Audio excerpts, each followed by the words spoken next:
Analgesia in labor. The pain threshold may be low during labor on account of fear, anxiety, and uncertainty. The adequate pain relief during labor results in less anxiety and good progress. So, in the first stage of labor, pain relief may be required for painful uterine contractions, whereas in the second stage of labor, analgesia is required for instrumental delivery and when an episiotomy is given. So, pharmacological treatment.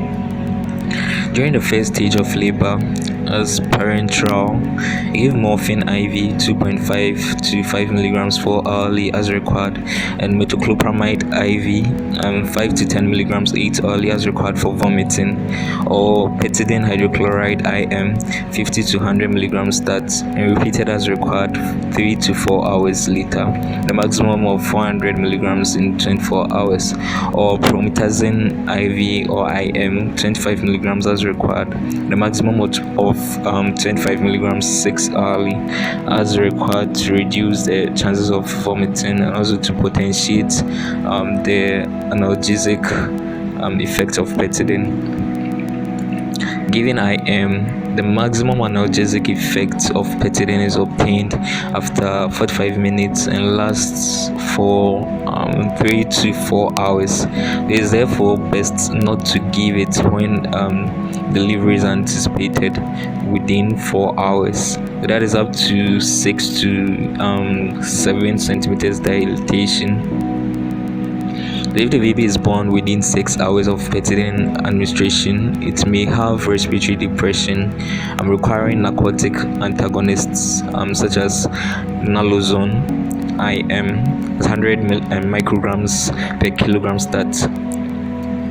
If no response, you give subsequent dose of 100 micrograms after 3 to 8 minutes and continue resuscitation with oxygen via face mask or through an endotracheal tube and self-inflating abu bag until the depression is reversed. However, pethidine should not be withheld from patients who need analgesia. That's when the cervix is already 6 to 7 centimeters dilated, in which case 50 to 75 milligrams IM pethidine with 12.5 to 25 milligrams promethazine may be given intravenously. During the first stage of labor, as inhalational stage, you give nitrous oxide and oxygen mixture, that's 50-50, and to be used in the late first stage. That's when delivery is expected within 1 hour. During the first stage of labor, epidural, this procedure is best carried out by an anesthetist. So during the second stage of labor, local anesthetics for episiotomy and pudendal block anesthesia to facilitate instrumental delivery is done. Lidocaine hydrochloride as a combination of xylocaine, lignocaine or lignocaine 1% with or without adrenaline infiltrated in the perineum before an episiotomy is done. If this is not given before delivery, it can be given before the repair of the episiotomy. Anesthesia for short obstetric procedures, for example, manual removal of placenta, repair of large vaginal and cervical tears. Give pethidine IM or IV 1 milligram per kilogram slowly with a maximum of 100 milligrams if no anesthetist is available. And promethazine hydrochloride IM 25 milligrams stat if vomiting occurs, or metoclopramide IV 5 to 10 milligrams 8 hourly as required, and diazepam slow IV 5 to 10 milligrams at a rate of 2.5 milligrams per minute.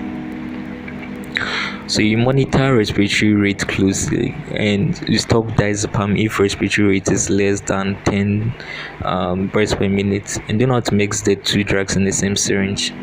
The second line treatment, you give ketamine IM 5 to 10 milligrams per kilogram start, or ketamine IV slowly 1 to 2 milligrams per kilogram, or ketamine IV infusion for longer procedures 1 milligram per milliliters of ketamine in dextrose 5% or normal saline, and maintenance dose 10 to 45 micrograms per kilogram per minute, adjusted according to response. And also diazepam slow IV 5 to 10 milligrams administered over 2 to 3 minutes, approximately 2.5 milligrams per minute, to prevent hallucinations.